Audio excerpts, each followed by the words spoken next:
Assalamualaikum warahmatullahi wabarakatuh. Selamat pagi dan salam sejahtera untuk kita semua. Perkenalkan, nama saya Tira Estefania Saputri dengan NIM C1C021115. Di sini saya akan menjelaskan materi mengenai latar belakang dan permasalahan penelitian.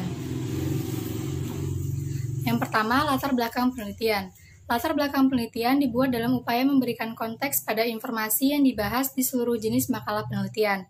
Perihal inilah, segenap informasi latar belakang dapat mencakup studi yang penting dan relevan dengan topik penelitian. Menurut Hussein Umar tahun 2001, latar belakang masalah penelitian berisi informasi tentang suatu masalah dan peluang yang bisa dipermasalahkan untuk ditindaklanjuti melalui penelitian, termasuk hal-hal yang melatar belakanginya. Sedangkan menurut Dermawan Wibisono tahun 2000, bagian latar belakang masalah ialah penjelasan mengapa suatu penelitian dilaksanakan dan apa yang ingin dicapai atau diketahui dari pelaksanaan penelitian tersebut. Fakta dan data yang mendukung harus dicantumkan. Struktur latar belakang penelitian. Struktur dan gaya penulisan informasi latar belakang dapat bervariasi tergantung pada kompleksitas penelitian atau sifat penugasan. Mengingat hal ini, berikut adalah beberapa pertanyaan untuk dipertimbangkan saat menulis bagian pengantar.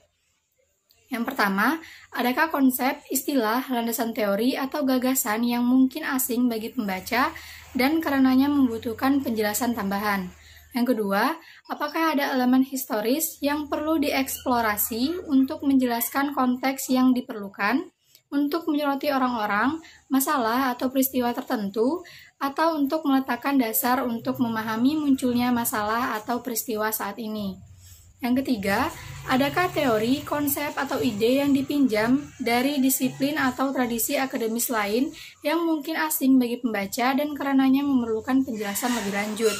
Dan yang keempat, apakah studi penelitian tidak biasa dengan cara yang membutuhkan penjelasan tambahan, seperti studi menggunakan metode analisis yang belum pernah diterapkan sebelumnya, dan lainnya? Selanjutnya, jenis latar belakang penelitian. Bergantung pada topik yang sedang dipelajari, bentuk kontekstualisasi dapat mencakup yang pertama budaya, 2 ekonomi, 3 histori, 4 filsafat, 5 fisik atau spasi, 6 politik, 7 sosial, 8 temporal. Selanjutnya, cara menuliskan latar belakang penelitian. Yang pertama, merumuskan penelitian. Dan yang kedua, baca dan kumpulkan informasi. 3, kembangkan dan tuliskan pertanyaan penelitian. 4, lengkapi penelitian menggunakan pertanyaan. 5, menyusun latar belakang penelitian. 6, identifikasi penelitian lebih lanjut, dan 7, revisi dan pengeditan latar belakang studi. Selanjutnya, isi latar belakang penelitian. Latar belakang masalah setidaknya memuat hal-hal sebagai berikut. Yang pertama, faktor-faktor apa saja yang menjadi perhatian untuk dijadikan suatu latar belakang. Ini dinamakan dengan latar belakang faktual atau identifikasi masalah yang relevan.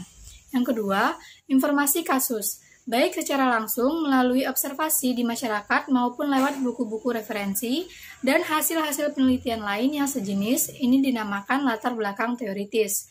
Yang ketiga, tonggak problematik yang berisi beragam persoalan yang akan dijawab dalam bab-bab selanjutnya. Latar belakang memberi alur berpikir sehingga memudahkan peneliti untuk mensistematisir permasalahan yang ingin dipecahkan. Selanjutnya adalah permasalahan penelitian.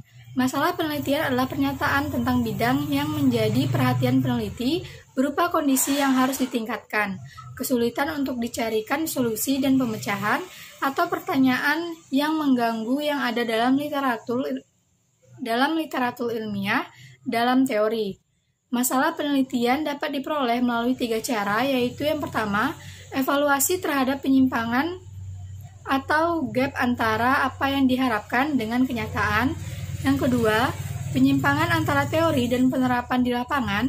Atau yang ketiga, fakta-fakta baru yang diperoleh dari hasil riset dan pengamatan yang mengundang pertanyaan dan belum ada jawaban secara jelas dan ilmiah. Sumber masalah dalam penelitian, menurut James H. Macmillan, dan Schumacher, Hajar 1996, 40-42, masalah dapat bersumber dari yang pertama observasi, yang kedua dedukasi dari teori, yang ketiga kepustakaan, 4 masalah sosial, 5 situasi praktis, dan 6 pengalaman pribadi. Jenis-jenis masalah penelitian. Masalah dalam penelitian menurut Sugiono tahun 2019 dapat dikategorikan berdasarkan 3 jenis. Yang pertama, permasalahan deskriptif, yang kedua permasalahan komparatif, dan yang ketiga permasalahan asosiatif. Kriteria masalah dalam penelitian. Ada 3 kriteria untuk menentukan permasalahan yang baik dan pernyataan masalah yang baik. Menurut Kerlinger 2006, 29-30, yaitu yang pertama, masalah harus mengungkapkan suatu hubungan antara 2 variabel atau lebih. Yang kedua, masalah harus dinyatakan secara jelas dan tidak ambigu dalam bentuk pertanyaan. Dan yang ketiga, masalah dan pernyataan masalah harus dirumuskan dengan cara tertentu yang menyeratkan adanya pengujian yang empiris.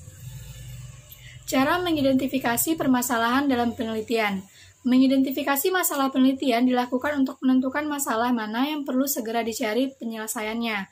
Mengidentifikasi permasalahan-permasalahan dapat dilakukan dengan cara mengelompokkan sekaligus memetakan masalah-masalah tersebut secara sistematis berdasarkan keahlian bidang peneliti. Menurut Ahmad Nursanto, dalam mengidentifikasi masalah perlu memperhatikan hal-hal sebagai berikut. Yang pertama, penting, kedua, mendesak, dan yang ketiga, manfaat.